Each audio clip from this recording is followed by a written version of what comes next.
Bienvenidos a Visión Extra. Mi nombre es Natalia Stanchi. Hoy me toca conducir esta primera edición del Seminario de Comunicación Convergente. Si estás viendo esto, es porque estás en uno de nuestros canales de Estación ISER, la plataforma de contenidos digitales del Instituto Superior de Enseñanza Radiofónica. En cada uno de nuestros programas vamos a tratar diversos temas relacionados a la comunicación y a los nuevos escenarios. Suscríbete a nuestro canal, déjanos tus dudas y tus propuestas y súmate a todas nuestras redes sociales como Estación ISER. Estamos con Jessica Bernardú, licenciada en Comunicación, es emprendedora, tiene un posgrado en Industrias Culturales y Comunicación Convergente, es la directora, es socio cofundadora también de Cadero y la directora de Trending Topic. Bienvenida, muchas gracias por venir y dada toda tu experiencia, ¿podés contarnos qué implica conducir y dirigir una radio online? Bueno, muchas gracias por la presentación.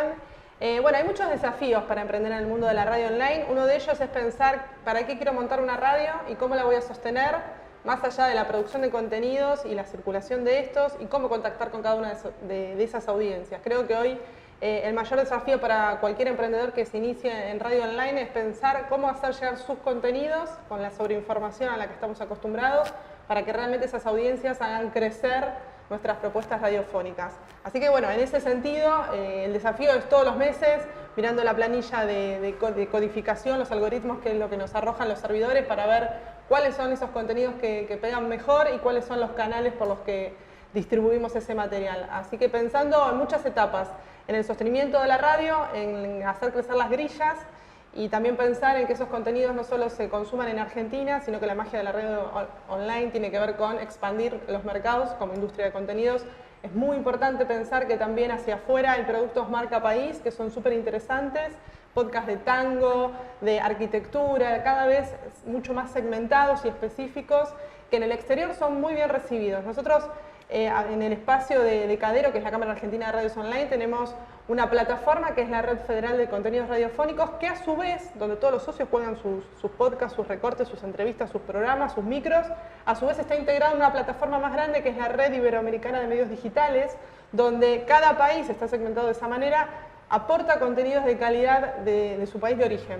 Con lo cual empezamos a mostrar, a visualizar una big data de contenidos radiofónicos que empieza a circular más allá de nuestras fronteras. Esto es maravilloso y es casi impensado.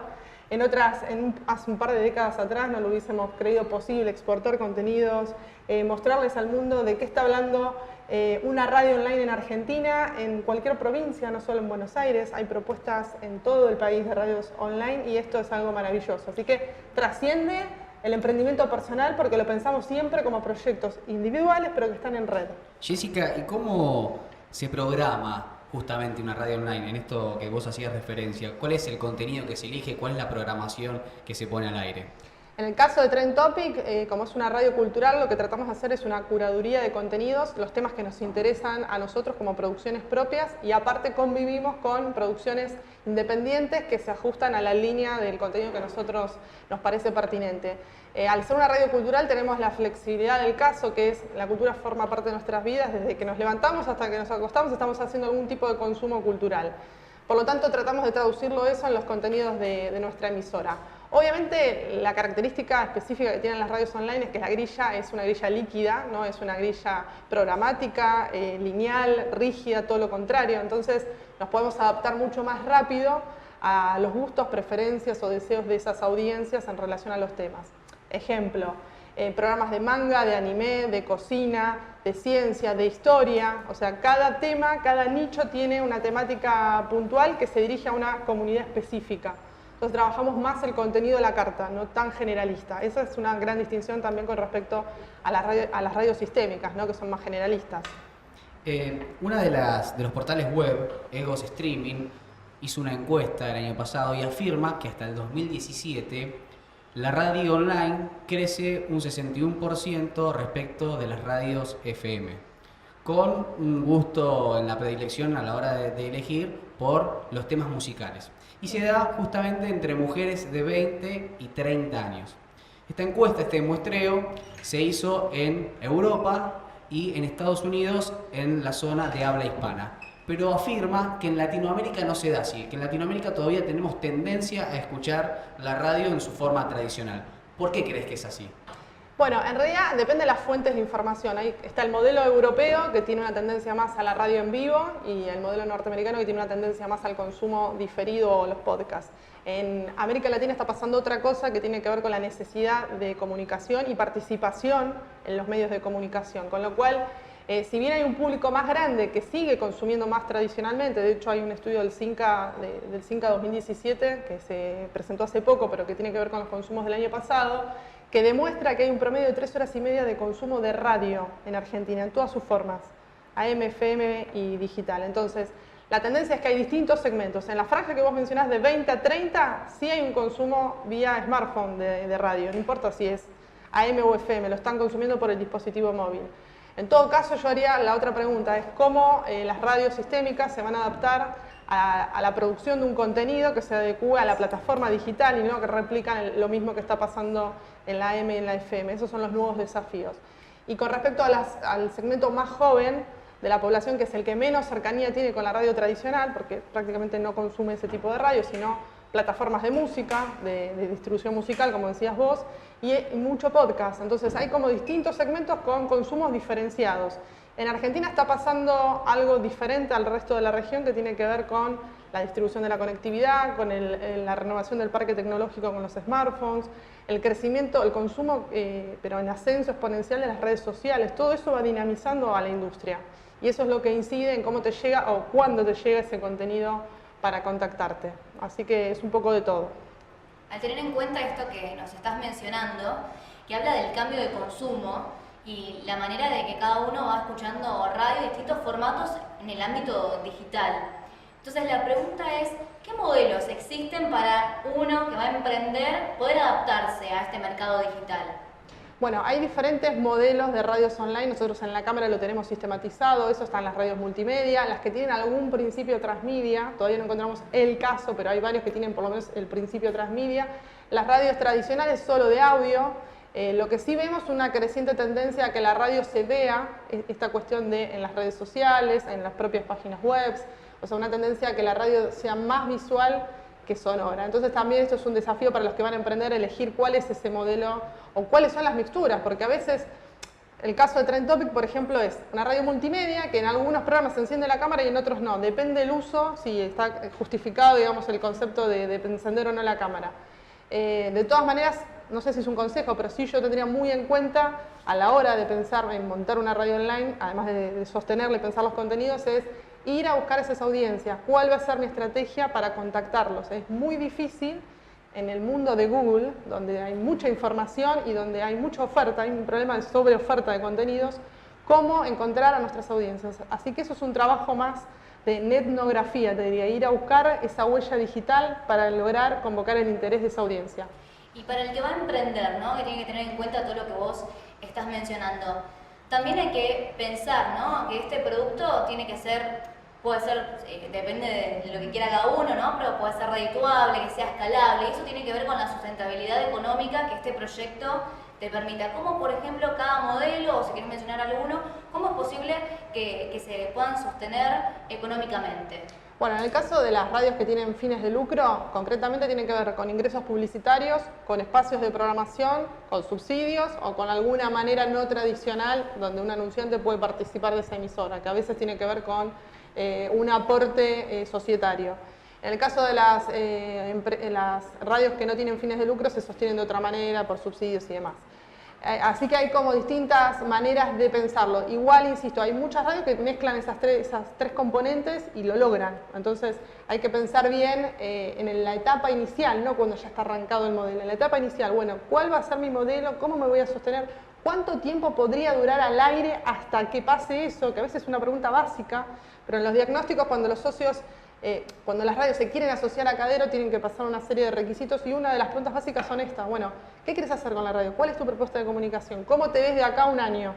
No estamos haciendo metas tan largas, pero ahí te da la proyección de tu emprendimiento. Básicamente la idea es que cada vez haya mejores propuestas radiales, no que sea una saturación del ecosistema y que no haya nada de calidad para diferenciar. Recién hablabas de la radio más visual que auditiva. ¿Cómo es este nuevo modelo en relación con la experiencia de usuario? Bueno, tenemos un competidor muy grande, o dos en realidad, que es la misma empresa, que es Facebook e Instagram. Para la radio online esto realmente es un desafío, lo hablamos siempre entre colegas porque es muy difícil competir con una propuesta que uno puede escuchar esa radio en una aplicación o en la página de la radio cuando toda la gente está en Facebook o en Instagram. Entonces, indudablemente nos tuvimos que adaptar a esta realidad y hacer que nuestro contenido también esté en esas plataformas. Lo que tiene es otra manera de llegar. Para la gente de técnica esto también es un problema porque tienen que adaptar toda la transmisión para que se escuche con la calidad de radio en esas plataformas, y no que sea una transmisión casera como lo puede hacer cualquier persona. Si no, no estaríamos haciendo radio. Pero bueno, siempre teniendo en cuenta que las redes sociales son una ventana fuerte de exposición y bueno, es el momento también de apropiarse de ellas para que lleguen nuestros contenidos. El desafío es ese, que lleguen y hagan, y esas audiencias hagan algo con nuestro contenido, participen. Ellos también son activos y tienen un rol central porque no solo consumen, sino que también lo comparten, o sea, producen ese contenido, hacen una valoración, lo recomiendan, son los que mueven de alguna manera nuestros programas. La mayoría de las personas escuchan radio en dispositivos móviles, pero en el caso de la radio online, donde tenés que utilizar datos que te proporciona una compañía telefónica, ¿cómo es? Bueno, eso nosotros lo resolvemos en el espacio de Radio Trend Topic generando contenidos más breves, microprogramas de 15 minutos, media hora, donde vos te lo puedas bajar al teléfono, independientemente de los datos que tengas o no, te lo descargas en un lugar con wifi, después lo dejas almacenado ahí y lo podés escuchar en un viaje de colectivo. Hay que pensar alternativas fuera de la conectividad porque también a medida que uno va recorriendo el país se da cuenta que la conectividad no es simétrica, no es igual para todos, entonces como esta diferencia de acceso a datos hace que uno llegue al contenido y el otro no, lo tenemos que pensar los que producimos radio en estos términos. Bueno, ¿cómo puedo hacer materiales que sean más breves para que no ocupen tanto lugar en el smartphone y sean escuchables? Jessica, vos, ya que considerás tan diferentes a veces la radio online y la radio tradicional, dentro de Trending Topic, por ejemplo, ¿consideran como competencia a las radios FM? No, para nada. La verdad que no, porque la propuesta de contenido es diferente. Como decía anteriormente, no es una radio generalista, por lo tanto no tenemos nada en qué competir. Sí hay un público que todavía consume por tradición o por costumbre ese tipo de radios y está perfecto porque la idea es que todos los medios, en la historia de los medios se ha demostrado que cada medio nuevo que salió no mató a otro, sino que se superpuso y como distintas capas dentro de esa evolución, naturalmente estamos conviviendo en el mismo ecosistema. Insisto, la diferencia de las redes online es el aporte de un contenido original o de nicho que sea diferente a lo que uno puede elegir. De la misma manera que consumimos series y películas en esa plataforma que todos sabemos cuál es, pasa lo mismo con la radio. Entra a una página de una radio o una plataforma de podcast y elige qué contenido quiere escuchar en qué momento. Es exactamente el mismo comportamiento. Un término que se está utilizando mucho es un producto convergente, que es realizar un producto que tenga identidad propia en cada una de las plataformas, en dos o más. Pero en Argentina se utiliza o una radio, un programa de radio o un programa televisivo, más las redes sociales, pero se usa solamente para ventas. ¿Qué es lo que se tiene que tener en cuenta una vez que queremos encarar un producto convergente? Bueno, hay dos temas. Por un lado, la convergencia, en mi opinión, está en la mente de los consumidores, no en los dispositivos ni en las prácticas, sino simplemente que uno sabe qué es lo que está buscando y dónde lo encuentra. Y por otro lado están los principios transmedia, que en Argentina no tenemos casos, como decía anteriormente, de radios netamente transmedia donde puedan diseccionar su contenido diferenciado para cada uno de esos canales, no el mismo contenido en todos lados, sino sería multimedia. Pero sí en el exterior ya hay desarrollos importantes en este sentido. Argentina viene un poco retrasada en materia de desarrollo creativo transmedia por una cuestión básica, no por deseo ni gusto, porque los que hacemos radio nos encantan, sino porque todavía no está preparado el ecosistema publicitario para acompañar este tipo de iniciativas. Si bien es mucho más interesante a nivel experimental y demás y mucho más efectivo porque vos le estás dando a un usuario distintas entradas a un mismo tema. Piensa en una temática social que puede entrar por un documental, que se puede escuchar un programa de radio, que puedes ver una transmisión en tiempo real, en vivo, en un evento, o sea, distintas entradas al mismo tema. Para esto hay que costearlo con empresas que apoyen, anunciantes que apoyen estas iniciativas y hoy todavía las empresas en Argentina no están pensando en estos términos, vienen atrasados en materia de comunicación publicitaria. Por eso hay países como los europeos que lo tienen estudiado, certificado, probado y funciona muy bien. Así que tenemos que ponernos a al día con estas iniciativas.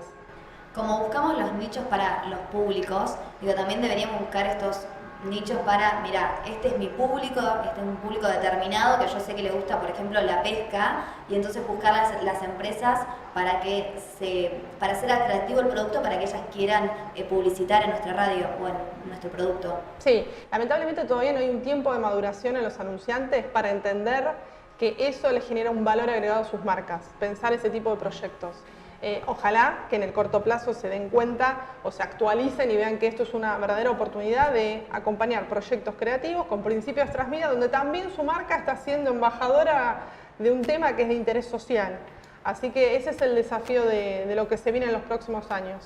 Una de las cosas fundamentales es cómo medimos todo esto. Al principio hablabas un poco y hacías referencia a eso. Primero preguntarte cómo lo miden ustedes y segundo, sobre las métricas digitales, en la forma en que se mide, si es que hay libertad a la hora de medir o estamos sujetos a las grandes compañías como los buscadores, como en el caso de Google, por ejemplo, ¿no? Bueno, la buena noticia es que en las radios online podemos medir todo lo que hacemos, que a diferencia de las radios sistémicas también ese había sido un punto de inflexión. Podemos medir a través de servidores, podemos medir a través de las plataformas en las que están distribuyéndose nuestros contenidos, a través de las redes sociales, a través de las interacciones de WhatsApp, que es un canal muy efectivo de comunicación.